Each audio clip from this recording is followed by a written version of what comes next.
Bonjour, bonjour, j'espère que vous allez bien. Aujourd'hui, je vais faire un petit repas tout simple, ça sera des boulettes de viande. Dans un précédent retour de course, j'ai acheté de la farce à légumes. Donc, je vais prendre la farce à légumes pour faire mes boulettes. Et Joël a reçu un colis avec de la viande hachée de veau avec une date courte. Donc, je vais les mélanger pour faire mes petites boulettes avec une barbouillade. Ça fera l'affaire pour un repas du soir pour 5 personnes. Donc c'est parti, je prends deux aubergines, j'enlève la peau parce que j'ai du mal à manger l'aubergine avec la peau, c'est comme ça, je n'aime pas. Donc je la prends dans le sens de la longueur et je coupe des tranches de 1 demi-centimètre, un peu moins d'ailleurs. Ensuite je refais dans la longueur toujours des petits bâtonnets. Je détaille ça après en petits cubes. Je fais mes deux aubergines de la même manière. Ensuite, je prends un faitout, je mets de l'huile d'olive au fond et je vais commencer à faire cuire mes aubergines tranquillement. Je passe à la préparation des courgettes. Alors mes courgettes, elles sont toutes petites. Je garde la peau de la courgette, je fais 1 sur 2 avec l'économe. Mais par contre, la peau de la courgette, je la mange très bien. Donc je la coupe en 4 dans le sens de la longueur. Et puis après, pareil, je fais des petits cubes de manière à ce que ça cuise assez rapidement. Je rajoute un verre d'eau. D'ailleurs, je vais rajouter de l'eau pas mal. Et comme vous pouvez le voir jusqu'à présent, il n'y a pas grand chose au niveau des légumes. J'ai pas mis d'oignons ou d'échalotes parce que je fais à l'économie. J'ai pas envie de repartir faire les courses. Donc je fais avec ce que j'ai.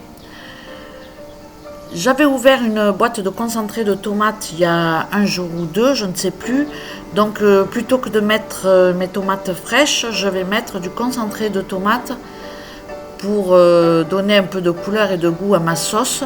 Donc pareil, hein, je dilue dans l'eau, on peut rajouter du tamari, du sel, du poivre, du paprika, un peu de piment, ce qu'on veut. Hein. Moi je mets juste du sel, du poivre et du paprika. Et puis je rajouterai du laurier et du thym. Et puis ça sera tout au niveau de l'assaisonnement. Donc voilà, tout simple, hein, je ne me tracasse pas.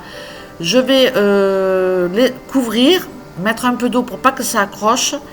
Et je vais laisser cuire pendant à peu près 3/4 d'heure. En surveillant et remuant de temps en temps. Donc je vais passer maintenant à la préparation de ma farce.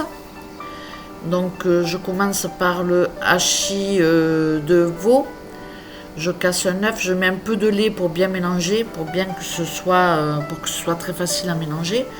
Je prépare une échalote que je vais couper en tout petits bouts, que je rajouterai à la fin de ma préparation, une fois que j'aurai réuni en fait les deux viandes.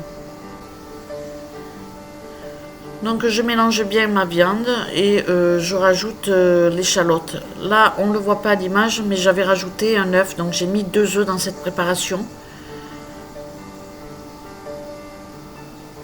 Une fois que tout ça s'est bien mélangé, il ne me restera plus qu'à faire des petites boulettes et les tremper dans la farine.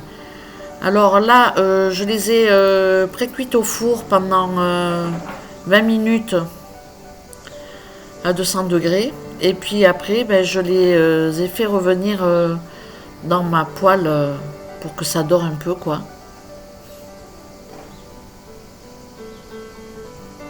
On peut les mettre directement à dorer dans la poêle. Là, j'ai trouvé qu'elles rendaient un peu... Elles étaient difficiles à...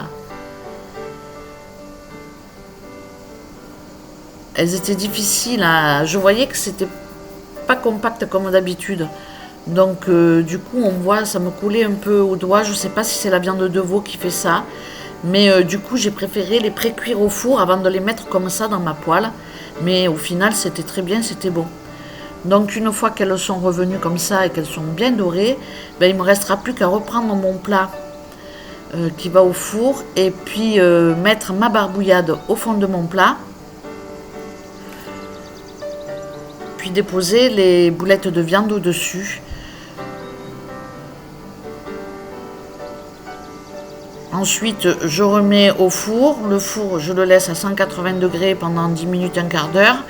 Et puis, pendant la cuisson du riz, je vais baisser mon four et le mettre à 70 degrés, de manière à garder une température pour que ça reste chaud, quoi. Donc voilà, cette recette est à présent terminée. Je vais vous laisser avec l'assiette de fin. J'espère qu'elle vous aura plu. Et puis, dans tous les cas, je vous dis à très bientôt pour une prochaine recette. Ciao, ciao!